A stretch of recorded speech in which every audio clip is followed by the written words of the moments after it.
정화조 용량이 크게 오버가 되는 경우에는 상가 창업 자체가 제한 사항에 걸릴 수가 있기 때문에 부동산 계약을 하시기 전에 정화조 용량이 초과되시지는 않을지 그러한 여부들을 반드시 판단을 하셔야 될 것 같습니다. 네, 여러분 안녕하세요. 제이리치입니다. 오늘은 제가 이제 하수랑 정화조에 관해서 이제 말씀을 드릴 텐데요. 서울이나 뭐 수도권 그리고 지방의 중소도시라도 이게 신도시가 아니고 오래된 구도심 같은 경우에는 이 정화조가 묻혀 있는 곳들이 굉장히 많거든요. 근데 정화조가 묻혀 있는 경우에는 신규로 창업을 하려는 이제 창업자분들의 업종에 따라서 신경 쓰셔야 되는 부분이 있는데 제가 누누이 말씀을 드리지만 영업 신고증이나 허가증 그리고 등록증이 필요한 그러한 분들께서는 이 영상을 끝까지 보시면은 도움이 되실 거라고 생각을 합니다. 우리가 일반적으로 이제 주방에서 설거지를 하거나 아니면 화장실에서 세수를 하거나 뭐 샤워를 하기 위해서 수도꼭지를 틀었을 때 나오는 일반적인 그러한 깨끗한 물, 상수라고 말을 하고요. 그리고 하수 같은 경우에는 크게 건물 내에서 발생이 되는 오수가 있고 또 건물 외부에서 발생이 되는 우수가 있는데 이 오수 같은 경우에는 또 욕실이나 주방에서 뭐 설거지를 하거나 샤워를 하면서 발생이 되는 생활 하수가 있고요.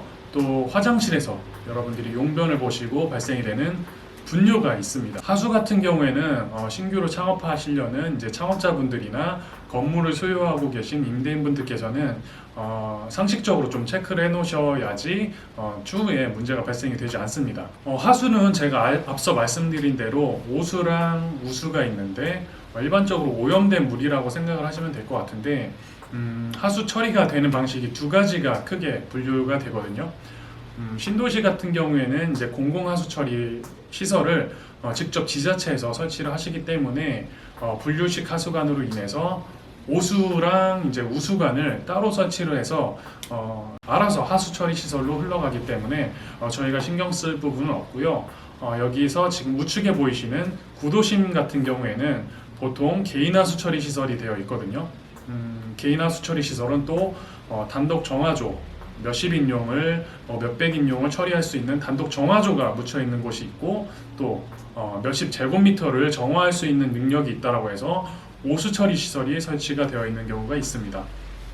이러한 분류 방식에 따라서 그리고 처리하는 방식에 따라서 저희가 크게 분류식 그리고 함유식 하수관이라고 부르는데 앞서 말씀드린 대로 분류식 하수관 같은 경우에는 지자체에서 설치를 해 놓은 거기 때문에 여러분들께서 크게 신경 쓰실 부분은 없고 입점을 하려는 상가 업종에 따라서 이러한 업종은 하수를 오염시킬 수 있는 가능성이 높다라고 해서 그러한 원인을 제공을 한다고 해서 하수도 원인자 부담금이 뭐 오염 개수 그리고 사용하는 면적에 따라서 지자체에서 계산이 되어서 고지서 형태로 날라옵니다. 이러한 금액을 여러분들께서 납부를 하셔라. 여러분들께서 부동산 계약을 한 면적이랑 업종을 말씀을 드리면은 구청에서 하수도 원인자 부담금이 어느 정도 발생이 될지 체크를 해주실 겁니다. 그 외에는 모두 다 이제 단독 정화조 아니면 오수 처리 시설이 설치가 되어 있는 구도심에 해당이 될 텐데요. 이 부분을 많은 창업자분들께서 신경을 쓰셔야 되는데 일단은 건축물 대장을 열람하거나 이제 출력을 하시게 되면 그 건축물 대장상에 한켠에 보통 두 번째 페이지에 적혀 있거든요. 이게 단독 정화조를 사용을 하는지 오수 처리 시설을 사용을 하고 있는지 그게 체크가 되어 있습니다. 구분 방법은 여기 보시면은 인용으로 표시되어 있는 그러한 정화조는 단독 정화조라고 생각을 하시면 되고 이 세제곱미터로 표시가 되어 있는 곳은 오수 처리 시설이 설치가 되어 있다고 생각을 하시면 되겠습니다. 오수 처리 시설 같은 경우에는 1인용 0.2 세제곱미터를 1인으로 따지기 때문에 거기에 뭐 20세제곱미터가 기입이 되어 있다라고 하면은 0.2로 나눴을 때 100인용에 해당되는 오수 처리 시설을 갖추고 있다라고 생각을 하시면 될 것 같습니다. 이러한 부분들을 체크를 하셨다고 하면은 본인이 일반 음식점을 할 것인지 아니면 뭐 휴게 음식점을 하실 것인지 뭐 단순하게 그냥 뭐 사무실 용도로 사용을 하실 것인지 이러한 세부적인 업종에 따라서 그 오염 개수가 각각 다 다르거든요.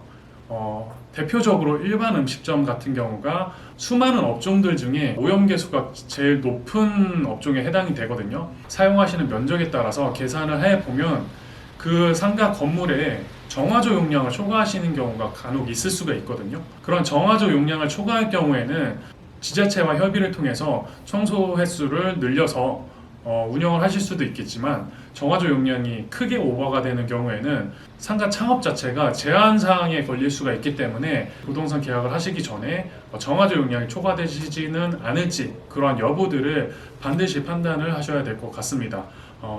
제가 지금 말씀드린 대로 건축물 대장을 먼저 열람을 하신 이후에 창업하려는 업종을 말씀을 해서 담당 공무원과 통화를 해보시면 이러한 단독 정화조라든지 오수 처리 시설 정화할 수 있는 능력을 벗어나는지, 아니면은 자주 청소를 통해서 영업을 해도 가능할지 여부를 반드시 여쭤보셔야 됩니다. 네, 오늘 영상은 여기까지 하고요. 또 다른 유용한 정보로 여러분들을 찾아뵙도록 하겠습니다. 감사합니다.